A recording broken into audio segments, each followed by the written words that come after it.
name is Jason Floyd, and I'm doing my informative speech on how a computer works today.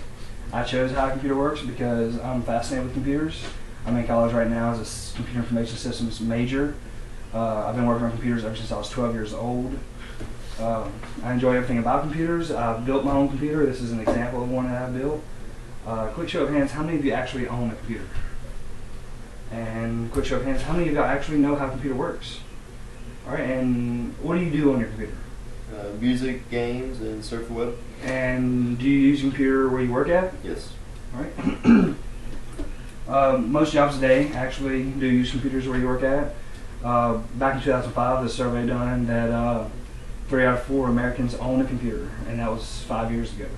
So the number has only increased since then. I'm going to go ahead and do a quick inform you all on how this computer works, pretty much. Once you get all the necessary cables and everything, you hook them up. You know, these days most computers are color coded. You know, you really can't mess up. Pretty much tells you where everything goes. For example, you know, this is my power supply. This is where most times it'll be just a thick black cable will go into the back. You know, this is your speakers, your video, mouse hookup, keyboard hookup. I have a couple of external things that I installed myself, such as a video card. Pretty much, when you hook up your power supply, which would be most likely the thick black cable, your power supply regulates all of the power in your computer and sends electricity where it needs to go. You know, I have a large computer, therefore I have a large power supply. Smaller computers require smaller power supplies, depending on what you're doing with them. Like myself, you know, I play video games, I do a lot of schoolwork, I do a lot of multitasking, programming, so I have a large power supply just so I don't have to worry about, you know, power shutting down or anything, or something going out because it's not getting enough power, or, you know, or like I have a 450 watt, and if I had like an 800 watt, I also stand a chance of too much power being distributed and it blowing out something, you know, constantly. Your power supply will send power to your motherboard, and that's pretty much where your motherboard, you know, it's just like, hey, you know, you need some of this, you need some of this, distributing power here and there where it sees fit. From your motherboard, it'll send some power to your disk drives.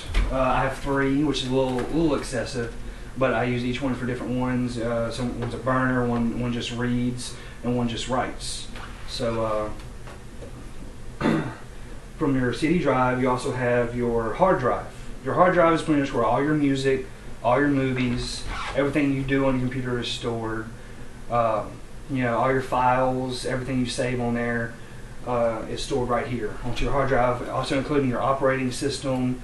You know, everything that you pretty much see when you do your computer is stored on your hard drive. I also have an external hard drive, which I don't have here with me, but you know, that way I can transport it back and forth, anything that I need for school or anything. Also flash drives, you know, smaller version of it. But also I have a external video card that I installed myself. Video cards are used for, let's say, like video games. You know, let's say you're mixing and matching movies.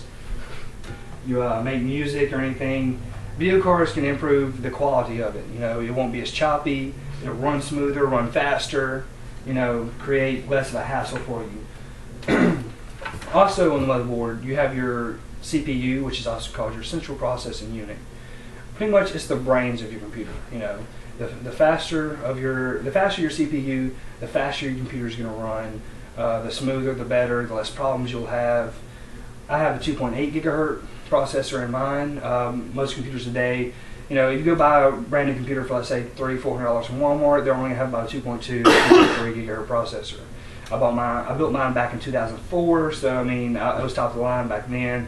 Now, you know, not so much, but it's still very, very good. Pretty much all these ribbon cables, you know, all it does is connect each item with each other. You know, like these ribbon cables pretty much come from your power supply. They'll set everything up, you know, like I have another case right here, my fan's built in. These black hookups, you know, you have female and male versions. This is a female, so it would be accepting plugins from the fan and then the power supply would regulate power to the fan, and it would keep your computer cool as it ran. Also, have a hookup back here where your video is. It's where your monitor would hook up. It has always been this blue piece right here. But since I have a built-in video card, my monitor would go into my video card slot, and I have the option for like running dual monitors or anything such as that. I can even have up to 3. I have 3 VGA slots just for my video. Also, motherboards have what is known as RAM, which is random access memory. Depending on how much RAM you have, also dedicates how smooth or difficult your computer will run. The more RAM you have, the faster you can web browse, the faster you can move programs around. You can run multiple programs. I have 4 gigabytes of RAM, which is very good considering today. And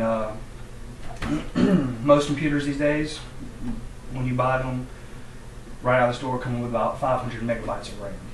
So let's see, you need about 1,000 megabytes to equal 1 gigabyte of RAM. I have 4 gigabytes, so I have pretty much 8,000 megs of RAM. Also, once you get your computer hooked up and running, there are several different operating systems you can put on it, depending for what you need, what's best for you. I use Windows XP on my desktop and Windows 7, which is brand new, on my laptop. I'm going to stay with Windows XP on my desktop just because I really don't feel like upgrading right now. I don't need to. Everything I use, XP works fine. All I really do on my desktop is, schoolwork, and I might watch a movie here and there. When my laptop, I have like my programming stuff on it. Windows 7 works faster, better, smoother. Everything's so much better. Pretty much, that's pretty much the gist of it on all the main pieces of the computer. Of course, motherboards, they always have a built-in network card for dial-up. Most now always cable modem, your Ethernet cable hookup to. If it doesn't, you can go to Walmart, you can buy like, the Ethernet hookup, everything that you need to access the internet with, wireless cards, there's always so many small things you can add to a computer. You can customize it the way you want it, how you want it to work, depending on what you do with it. And that's pretty much, that wraps it up, considering that everything that deals with the computer and all the major key points. Thank you for listening. And is there any questions? No? Nope. All right. Well, thank you for Bravo. Bravo.